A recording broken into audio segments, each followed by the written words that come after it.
Hello ವಿದ್ಯಾರ್ಥಿಗಳೇ, ನಮಸ್ಕಾರ. ನಿಮ್ಮೆಲ್ಲರಿಗೂ PU CET ಪರೀಕ್ಷೆ ಕಾಮರ್ಸ್ ಯೂಟ್ಯೂಬ್ ಚಾನಲ್ಗೆ ಶುಭ ಸ್ವಾಗತವನ್ನು ಹೇಳ್ತಾ, ಎಸ್ ವಿದ್ಯಾರ್ಥಿಗಳೇ, ಕ್ವಾರ್ಟರ್ಲಿ 1 ಎಕ್ಸಾಮಿನೇಷನ್ ಹತ್ರ ಬರ್ತಾ ಇದೆ. And I want to tell you very serious ಆಗಿ ತಗೊಳ್ಳಿ ಈ ಎಕ್ಸಾಮ್ಸನ್ನು.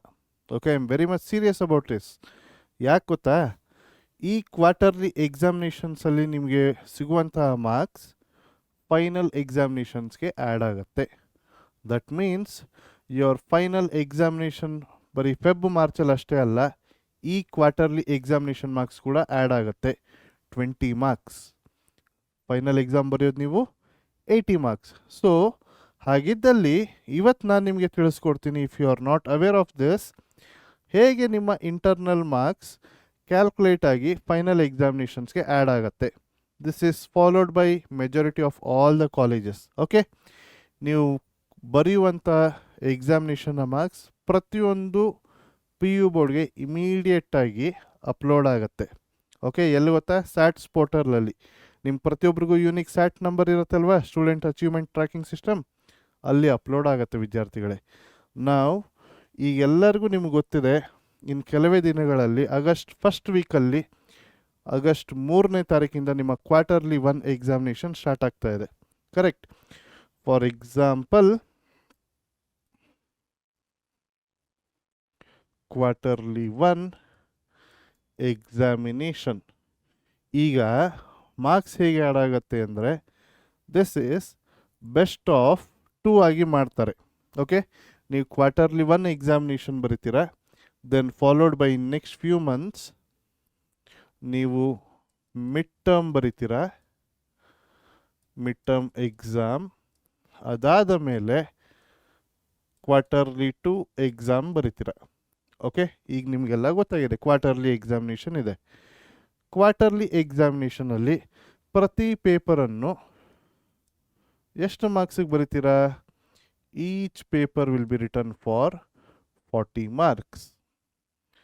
ಇಲ್ಲಿ 80 ಮಾರ್ಕ್ಸ್ ಮಿಡ್ ಟರ್ಮಲ್ಲಿ.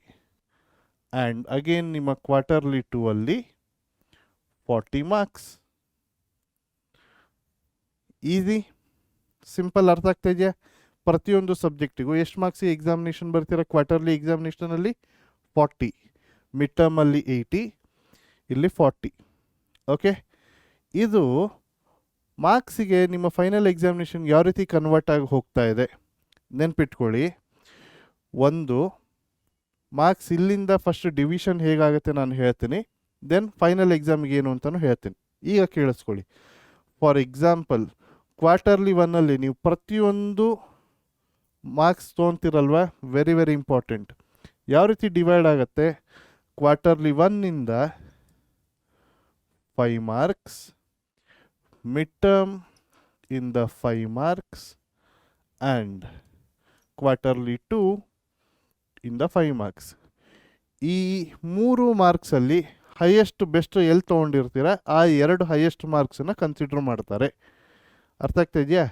ಸರ್, ನಾವು ಎಕ್ಸಾಮ್ ಬರೆಯೋದು 40, 80 ಅಥವಾ 40 ಮಾರ್ಕ್ಸಿಗೆ, ಅದನ್ನು ಹೆಂಗೆ ಇವ್ರು 5 ಮಾರ್ಕ್ಸಿಗೆ ಕನ್ವರ್ಟ್ ಮಾಡ್ತಾ ಇದ್ದಾರೆ?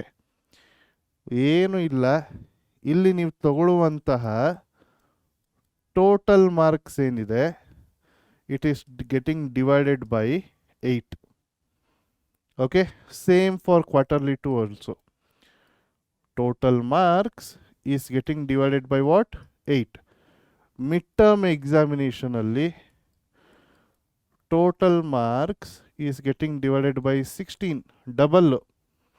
ಅಂದರೆ ಇಲ್ಲಿ ನೀವು ಸ್ಕೋರ್ ಮಾಡುವ 8 ಮಾರ್ಕ್ಸಿಗೆ ನಿಮ್ಗೆ ಎಷ್ಟು ಮಾರ್ಕ್ ಆ್ಯಡ್ ಆದಂಗೆ? 1.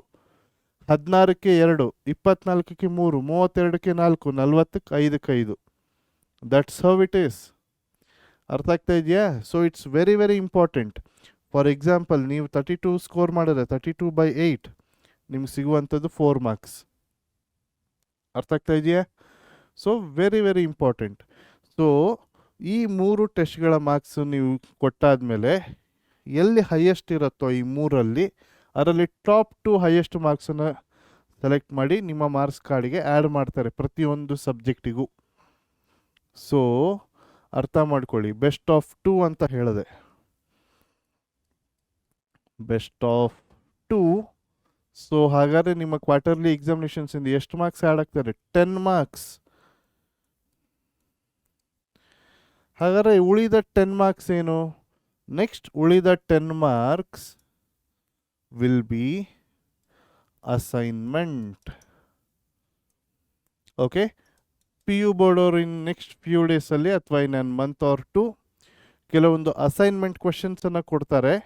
ಓಕೆ, ಎಲ್ಲ ಸಬ್ಜೆಕ್ಟಿಗೂ ಅದನ್ನು ನೀವು ಬರೆದು ನಿಮ್ಮ ರೆಸ್ಪೆಕ್ಟಿವ್ ಟೀಚರ್ಸ್ಗೆ ನೀವು ಸಬ್ಮಿಟ್ ಮಾಡಬೇಕು. And it also carries 10 mark. So ಇದನ್ನು ಸಾಲ್ವ್ ಮಾಡಿ ನೀಟಾಗಿ ಕೊಟ್ಬಿಟ್ರೆ 10 ಮಾರ್ಕು. ಇದೇನು ಎಕ್ಸಾಮಿನೇಷನ್ ಅಲ್ಲ, ಬಟ್ ಈ 10 marks is very very important. Neglect ಮಾಡೋಕ್ಕೆ ಹೋಗಬೇಡಿ. If you score 20 here easily, ಫೈನಲ್ಸಲ್ಲಿ 80 ಔಟ್ ಆಫ್ 80 ಸ್ಕೋರ್ ಮಾಡೋದು ಇಸ್ ವೆರಿ ವೆರಿ ಈಸಿ ವಿದ್ಯಾರ್ಥಿಗಳೇ. Be serious about it. You all can become state topper ವಿದ್ಯಾರ್ಥಿಗಳೇ. Okay, it's very very important ಅಂತ ಹೇಳ್ತಾ ಒಂದು information ನಿಮ್ಗೆ ನಾನು ಕೊಡ್ಲಿಕ್ಕೆ ಇಷ್ಟಪಡ್ತೀನಿ. ಕ್ವಾರ್ಟರ್ಲಿ ಎಕ್ಸಾಮಿನೇಷನ್ ಹತ್ತಿರ ಬರ್ತಾ ಇದೆ. ನಾವು PUCET ಪರೀಕ್ಷೆ ಕಾಮರ್ಸಲ್ಲಿ ಸಾಧಕ ಪ್ರೋ ಅನ್ನೋ ಬ್ಯಾಚನ್ನು ಲಾಂಚ್ ಮಾಡಿದ್ವಿ ನಮ್ಮ PU2 ವಿದ್ಯಾರ್ಥಿಗಳಿಗೆ. ಎಸ್, ಇಲ್ಲಿ ನಾವು accounts, business, economics, computer science and ಸ್ಟ್ಯಾಟಿಸ್ಟಿಕ್ಸಿಗೆ ಪ್ರತಿನಿತ್ಯ ನಾವು ಲೈವ್ ಕ್ಲಾಸಸ್ನ ಕಂಡಕ್ಟ್ ಮಾಡ್ತಾ ಇದ್ದೀವಿ. ಆ ಕ್ಲಾಸಸ್ನ recordings, notes, chapter wise test, doubt solving sessions, solved question bank ಕೊಡ್ತಾ ಇದ್ದೀವಿ ವಿತ್ ಸೊಲ್ಯೂಷನ್ಸ್. ಓಕೆ, ಸೊಲ್ಯೂಷನ್ಸ್ ಕೊಡ್ತಾ ಇದ್ದೀವಿ ಕ್ವಶನ್ ಬ್ಯಾಂಕ್ಗೆ.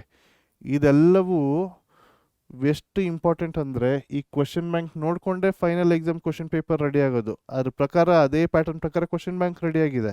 ಎಷ್ಟು ಯೂಸ್ಫುಲ್ ನೋಡಿ. ಆ್ಯಂಡ್ ನಿಮ್ಮ ಕ್ವಾರ್ಟರ್ಲಿ ಎಕ್ಸಾಮಿನೇಷನ್ಗೂ ನಾವು ಸ್ಯಾಂಪಲ್ ಕ್ವಶನ್ ಪೇಪರ್ಸ್ನ ಕೊಡ್ತಾ ಇದ್ದೀವಿ with solutions for your practice. ಯಾಕಂದರೆ ಬ್ಲೂ ಪ್ರಿಂಟ್ ಇರೋದು ಫೈನಲ್ ಎಕ್ಸಾಮ್ಗೆ, ಕ್ವಾರ್ಟರ್ಲಿಗೆ ಎಲ್ಲಿರುತ್ತೆ ಬ್ಲೂ ಪ್ರಿಂಟು, ವೇಟೇಜ್ ಹೆಚ್ಚಾಗ್ತಾ ಹೋಗುತ್ತೆ. ಎಷ್ಟು ಆಗುತ್ತೆ ಡ್ಯೂ ವೇಟೇಜ್ ಕೊಟ್ಟು ಅದ್ರ ಪ್ರಕಾರ ಕೊಟ್ಟಿದ್ದೀವಿ ನಿಮಗೆ. So it's very very important. ನೀವು ಈ ಬ್ಯಾಚನ್ನು ಇಂಟ್ರೆಸ್ಟೆಡ್ ಇದ್ದಲ್ಲಿ ವೆರಿ ವೆರಿ ಇಂಪಾರ್ಟೆಂಟ್. ಎಜುಕೇಷನಲ್ಲಿ ಇನ್ವೆಸ್ಟ್ಮೆಂಟ್ ಮಾಡಿ, ಇಟ್ ಈಸ್ ವರ್ತ್ ಅಂತ ಹೇಳ್ತಾ ಇದ್ದೀನಿ. ಎಸ್ ವಿದ್ಯಾರ್ಥಿಗಳೇ, join this batch. Okay, don't ignore. ನಿಮ್ಮ ಎಕ್ಸಾಮಿನೇಷನ್ ಸ್ಟಾರ್ಟ್ ಆಗ್ತಾಯಿದೆ. ಈ ಮಾರ್ಕ್ಸ್ ಎಲ್ಲ ಈಗಲಿಂದನೇ ನಿಮ್ಮ ಮಾರ್ಕ್ಸ್ ಕಾರ್ಡಿಗೆ ನೀವು ಟ್ಯಾಲಿ ಮಾಡಿ ಹಾಕ್ತಾ ಹೋಗಬೇಕು, ಔಟ್ ಆಫ್ ಔಟ್ ಅನ್ನೋ ಥರ. ಓಕೆ, ಲಾಸ್ಟ್ ಇಯರು ನಾವು ಈ ಬ್ಯಾಚನ್ನು ಎಕ್ಸಾಮ್ ಟೈಮಲ್ಲಿ ಮಾಡಿದಾಗ ಹಲವಾರು ಸ್ಟೇಟ್ ಟಾಪರ್ಗಳು, ಹಲವಾರು ಟಾಪರ್ಸ್ ಒಳ್ಳೊಳ್ಳೆ ಸ್ಕೋರ್ ಮಾಡಿದ್ದಾರೆ. ಓಕೆ, ಇಲ್ಲೆಲ್ಲ ನೋಡ್ತಾ ಇರಲ್ಲ, ಈ ಥರ ಈ ಲಿಸ್ಟ್ ಇನ್ನೂ ದೊಡ್ಡದಿದೆ. ಓಕೆ, ಮಾರ್ಕ್ಸ್ ಕಳ್ಕೊಂಡಿದ್ದೆಲ್ಲ ನಮ್ಮ ವಿದ್ಯಾರ್ಥಿಗಳು ಲ್ಯಾಂಗ್ವೇಜಸ್ಸಲ್ಲೇ. ಅದಕ್ಕೆ ನಾವು ಸಾಧಕ ಪ್ರೋ ಪ್ಲಸ್ ಅನ್ನೋ ಬ್ಯಾಚನ್ನು ನಾವು ಲಾಂಚ್ ಮಾಡಿದ್ದೀವಿ, providing support for English and Kannada. So if you are serious about your exam preparation, ನೀವು ಸ್ಟೇಟ್ ಟಾಪರ್ ಆಗಬೇಕು, ಇದೇ ಥರ 98-99% ಸ್ಕೋರ್ ಮಾಡಬೇಕು ಅನ್ನೋ ಗುರಿ ಇದ್ದಲ್ಲಿ one of the best platform ನಿಮಗೆ ಸಾಧಕ ಪ್ರೋ. ತಡ ಮಾಡಬೇಡಿ, ಹಿಂದೆ ಜಾಯ್ನ್ ಆಗಿ. Okay, be serious about your exam preparation and all the best for your quarterly exam ವಿದ್ಯಾರ್ಥಿಗಳೇ. ಆದಷ್ಟು ಬೇಗ ಮತ್ತೊಮ್ಮೆ ಸಿಗ್ತೀನಿ. Till then, love you all ವಿದ್ಯಾರ್ಥಿಗಳೇ. ಬಾಯ್.